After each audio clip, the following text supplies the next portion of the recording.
Bueno, y vamos a seguir hablando del mismo tema porque, bueno, ha habido diversas reacciones y a esta hora de la noche está en nuestros estudios el congresista Alejandro Muñante, tercer vicepresidente del Parlamento y congresista de Renovación Popular, a quien le damos la bienvenida. Muy buenas noches. Buenas noches, Pilar. Muchas gracias por la invitación. Bueno, y seguimos hablando de esos temas porque además se ha conocido hace instantes que ya se ha invitado, ya se ha notificado al presidente de la República, Pedro Castillo, para el miércoles 16 de noviembre a partir de las 9 de la mañana justamente a la Comisión Permanente para ver el tema de traición a la patria. Sí, el día miércoles va a tener que comparecer el presidente como parte del procedimiento de acusación constitucional. Recordemos que son dos la naturaleza de esta acusación. Una es ante juicio por traición a la patria, por el delito de 135 del Código Penal, y lo otro por infracción a la Constitución, ¿no? Van a haber dos votaciones finalmente en el Pleno. O sea, la Comisión Permanente aprueba en una sola votación, pero cuando esto llegue al Pleno van a tener que haber dos votaciones distintas. Uno es por la traición a la patria y el otro es por la infracción a la Constitución, que necesita votos distintos. Bastante complejo, ¿no? de entender. Sí. Y eso también está siendo aprovechado por la otra parte, por el Ejecutivo. Hoy día el presidente de la República lo que ha dicho es: a los golpistas los convoco para discutir sobre ese tema de traición a la patria aquí en las plazas. Bueno, no sé en qué plaza se referirá, pero si se va, por ejemplo, no sé, pues a la plaza Kennedy, a la plaza Bolívar, ¿no es cierto? Hay plazas en las cuales pues no debería estar tan confiado, ¿no? Porque ya hemos visto que cuando va a un restaurante en la calle termina insultado, va al hospital de Valiati, termina insultado. Entonces no sé a qué plaza se referirá, tal vez la plaza San Martín, donde sabe que tiene ahí un grupito de gente que lo apoya, pero de ahí no pasa, ¿no? Entonces yo creo que este tema, en vez de discutirlo en una plaza, debería discutirlo allí en el Pleno del Congreso, donde ha sido invitado, y que debería pues dar una defensa objetiva, ¿no? Una defensa creíble de lo que se le imputa, ¿no? Entonces, ¿y tiene que ir de todas maneras el presidente de la República o puede enviar a su abogado? En este caso podría mandar solo a su abogado. Puede ser asistido por el letrado en todo el proceso, pero no está tan, digamos, obligado de asistir. Conociendo las actitudes del presidente ya en otros procesos, como la vacancia presidencial, posiblemente vaya, dé un discurso de un par de minutos y luego se retire y deje su abogado. Deja al abogado. Sí. Lo que hizo también en algunos de los casos, me parece, el expresidente. Y el expresidente Martín Vizcarra también a veces hacía eso de que estaba en la primera parte y luego dejaba al abogado. Y dejaba el abogado, sí. No, cosa que no me parece oportuno ni es un buen mensaje tampoco. No es como que si estarían menospreciando, ¿no? Ninguneando la labor fiscalizadora del Congreso. Pero podría ser la parte de la estrategia, claro. También. Porque hay que recordar también lo que hizo o lo que hace el presidente Castillo cuando va a la Fiscalía, que también dice una introducción que se declara inocente de todo y luego se guarda silencio, ¿no? Sí, podría ser uso a su derecho. Sí, es su derecho, además, ¿no? Es una facultad, no está obligado de estar todo el rato ahí, pero... Bueno, vamos a ver cómo responde ante esta situación. Lo cierto es que está citado ya y tendría que venir a presentar su defensa ante la Comisión Permanente, pero después también tendría que hacerlo ante el Pleno del Congreso, si es que la Comisión Permanente aprueba esta acusación constitucional. Ahora, antes de empezar la entrevista con usted, escuchamos lo que decía el ministro de Trabajo, el señor Alejandro Sala, señalando que las palabras del presidente Pedro Castillo en esta entrevista con CNN en español fueron malinterpretadas. Hubo un comunicado después de la Cancillería aclarando el tema, y hay quienes también señalan, no solamente el ministro de Trabajo, que esto es como una situación jalada de los pelos, el tema de traición a la patria, porque es una declaración simple que dio, que no es que se revelara nada sobre una posición del presidente de justamente pues ceder algún tipo de territorio o soberanía a Bolivia. Claro, lo que pasa es que la relevancia del caso radica en que él, al ser presidente de la República, no puede darse esas licencias, ¿no? Yo lo entendería pues de un congresista, un opinólogo, un periodista, ¿no? un político, o líder de un partido político, pero él es el presidente, pues, y sobre él recae, él es el garante. ¿No era de suficiente la aclaración que hizo la No, Cancillería, ese pronunciamiento bueno, que lo hizo hubo? la Cancillería, no lo hizo él, ¿no? Entonces, además de eso, la denuncia constitucional no solo se circunscribe a esa entrevista, sino también saca episodios anteriores del presidente, donde incluso se le ve en un congreso, ¿no?, en Bolivia, gritando y arengando mar para Bolivia, ¿no? Entonces, y aparte también se hace un estudio ideológico de lo que es el Foro de Sao Paulo, ¿no?, que tiene justamente estas consignas que Cerrón le llama la patria grande, ¿no?, donde no existen fronteras. Como el mismo Castillo dijo, las fronteras no son como que, o sea, no estaba ni siquiera de acuerdo con que existan fronteras en estos países. Entonces me parece peligroso todas esas declaraciones y todo esto junto. O sea, no como un hecho aislado, sino... Exactamente, todo esto hace como indicios, ¿no es cierto?, que podrían llevar a una conclusión de que efectivamente el presidente está orientado a esa consigna política, y por esa razón es que existen dudas, ¿no?, tanto de la parte que acusa como de la parte que defiende. No es jalada de los pelos. No, no es jalada de los pelos. Hay ciertos indicios que son razonables y por ende, justamente por esa razón, como hay dudas, ¿no es cierto? Entonces, ¿quién es el que va a determinar si hubo o no hubo delito? No somos nosotros los congresistas, es el Poder Judicial, porque ellos son finalmente los que sentencian. Nosotros no vamos a sentenciar pero ya sin al presidente protección. Castillo. Exactamente. Aprobamos el antejuicio, por ejemplo, y permitimos que el Poder Judicial sea después quien lo juzgue, ¿no? Y ellos determinarán si hubo o no hubo delito. Y esta situación, la de traición a la patria, porque eso también ha hecho referencia el ministro Salas, ¿no cree que va a favorecer al Ejecutivo en su posición de que aquí se está impulsando un golpe de Estado? No, yo creo que no, más bien lo que se demuestra... Porque lo que ha dicho, y discúlpeme que lo interrumpa, lo que ha dicho el ministro de Trabajo es que eso lo van a presentar, que no les quepa la menor duda, ¿no? Bueno, lo van a presentar y nosotros sabremos defender la constitucionalidad de este procedimiento, ¿no? Porque está enmarcado en la Constitución, está en el artículo 99, en el artículo 100, en el artículo 117, en el artículo 135 del Código Penal, está en nuestro reglamento del Congreso, ¿no? Entonces todo tiene un arraigo constitucional. Más bien lo que no tiene arraigo constitucional es la bochornosa cuestión de confianza que han querido presentar. Y nosotros también obviamente vamos a usar eso, ¿no? Ustedes no han pisado el palito, como No. dicen, de manera cotidiana. Hay quienes señalan que habría pisado el presidente del Congreso, la mesa directiva, el palito en el sentido de que respondieron una carta en vez de citar al premier a que exponga y luego tomar la misma decisión. Mira, yo creo que no actuaron en caliente, como se dice de una manera... Los errores pasados se tienen que aprender, se tienen que sacar lecciones. ¿Qué originó que en el Congreso del 2018, no, 2019, se cerrara?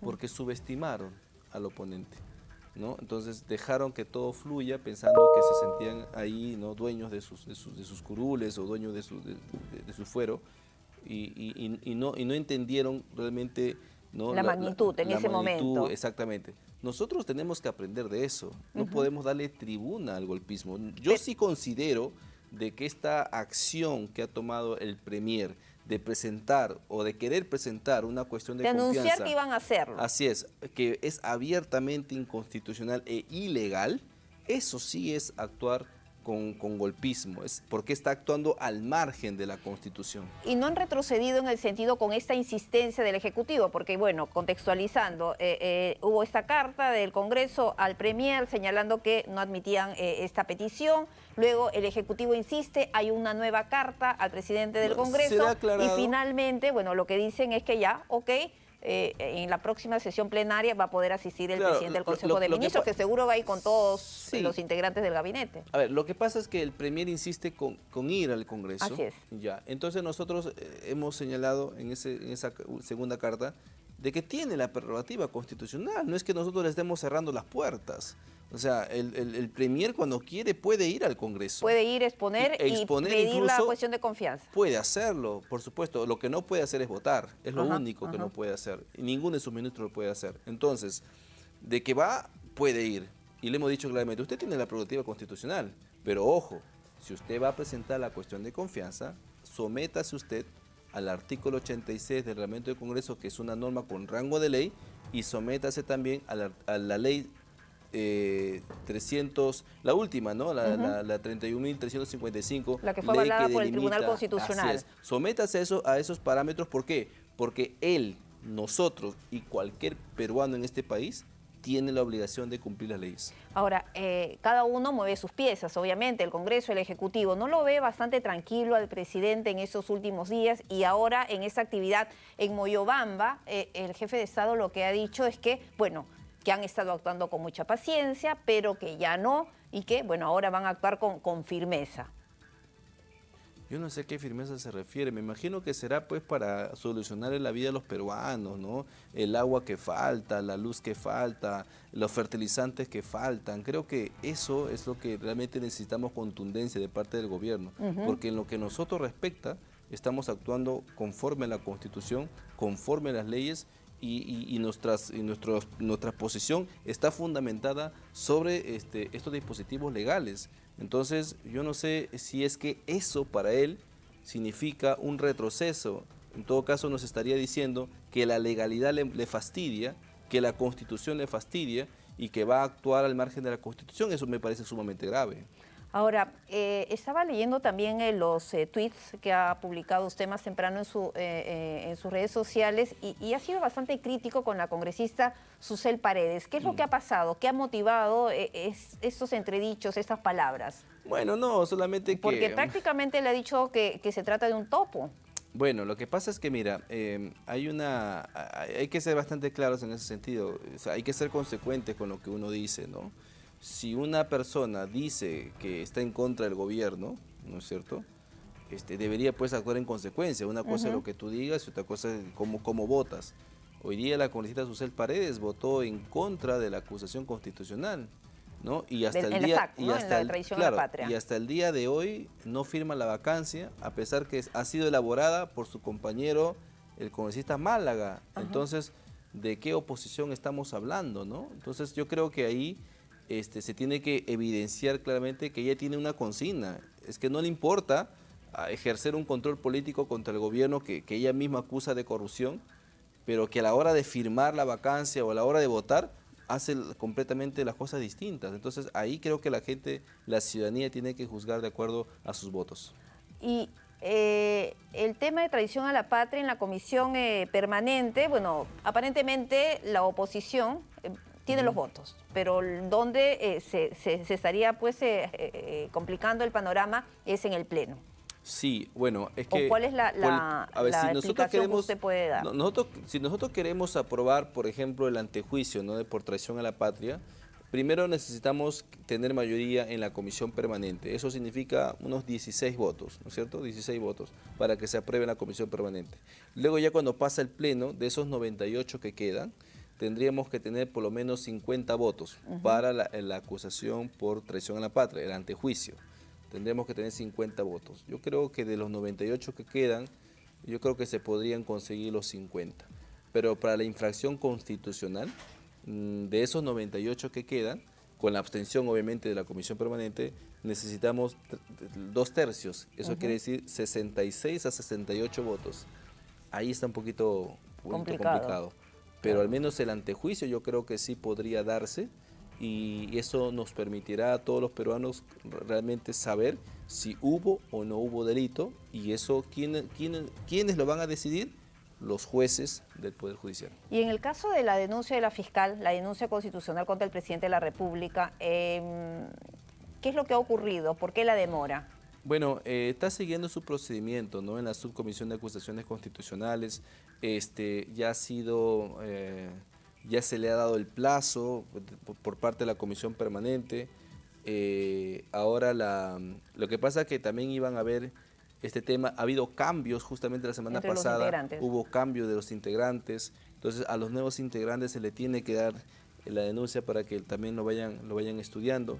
Se tiene que delegar a un congresista la investigación. Entonces tiene sus procedimientos, ¿no? Ya que hay gente que quisiera que eso se vea mañana, pero si así lo hiciéramos, mañana más tarde la defensa del presidente pone una acción de amparo por violación al debido proceso, ¿no? Ahora, entre tanto, el país para muchos está paralizado. No habría manera de ver alguna agenda en común para irla llevando adelante, mientras que los otros temas van en paralelo como por cuerdas separadas. ¿Esa situación no es posible? Lo que pasa es que, a ver, el Congreso está haciendo su trabajo.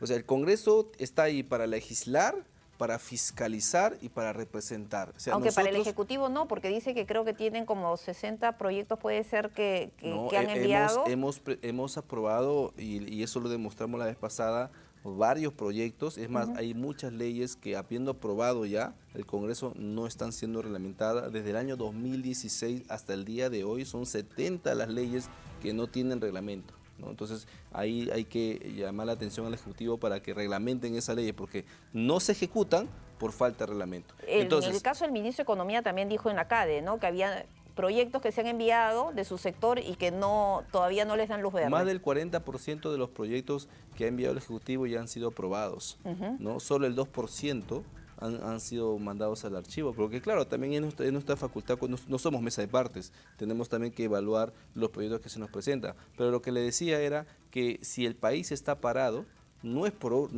culpa nuestra. Nosotros estamos haciendo nuestro trabajo, más bien mal haríamos de frente a estos actos de denuncias constitucionales quedarnos con los brazos cruzados. Tenemos que iniciar el procedimiento. Quienes están frenados, echándonos la culpa a nosotros de no poder trabajar, son ellos, los del Ejecutivo.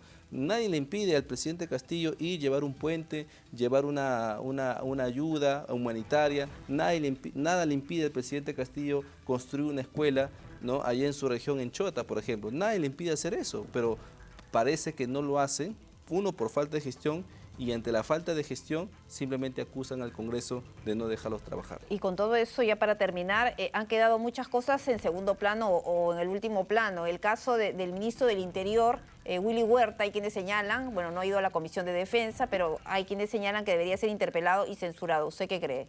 Mira, si un ministro del Interior no asiste a las citaciones del Congreso en más de una oportunidad, ya el mismo reglamento te habilita la censura.